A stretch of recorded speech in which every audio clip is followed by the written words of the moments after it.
Partai Keadilan Sejahtera menjadi partai pertama yang mendaftarkan bakal calon anggota legislatifnya ke Komisi Pemilihan Umum. Mereka mendaftar dengan membawa rombongan karnaval budaya. Dipimpin presidennya Ahmad Saiku, rombongan Partai Keadilan Sejahtera tiba di kantor KPU di Menteng, Jakarta Pusat dengan berjalan kaki dari Taman Suropati pada Senin pagi. Jajaran pengurus PKS pun diterima di ruang pendaftaran di lantai 2 gedung KPU. PKS telah mendaftarkan 580 bakal calon anggota DPR lewat sistem database KPU dan siap menghadapi pemilu 2024.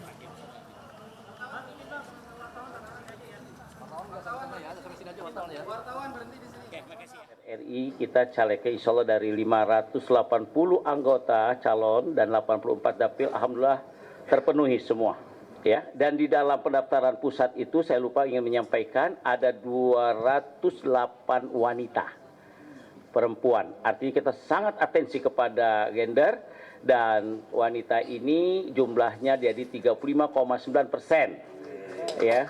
Milenial juga begitu, kita berikan di papan-papan atas. DPD itu dari jumlah total seluruh DPD di Indonesia baru 150 yang mendaftarkan hari ini. 364-nya lagi insya Allah sampai tanggal 14. Sementara di Makassar, Sulawesi Selatan, bakal calon legislatif yang mendaftar ke DPC Gerindra Kota Makassar mengikuti uji kelayakan dan kepatutan di kantor DPC Gerindra Kota Makassar. Tes dilakukan oleh pengurus partai dan panelis eksternal. Hasil uji kelayakan dan kepatutan ini berupa scoring yang nantinya menentukan siapa yang lolos sebagai bacalek. Setelah uji kelayakan dan kepatutan selesai, Gerindra akan segera melakukan pendaftaran bacalek ke KPU Kota Makassar.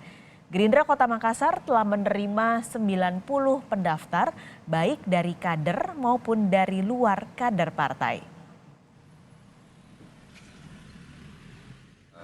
Poin paling penting dari pelaksanaan uji kelayakan dan kepatutan ini di Bacalek Partai Gerindra, kita mencari calon-calon anggota legislatif, bakal calon yang akan bertarung menjadi calon legislatif yang punya kapasitas baik dari segala sisi. Jadi memang betul-betul kami Partai Gerindra mau mempersiapkan kader-kader terbaik karena toh juga ini akan berdampak yang baik kepada Makassar ke depan.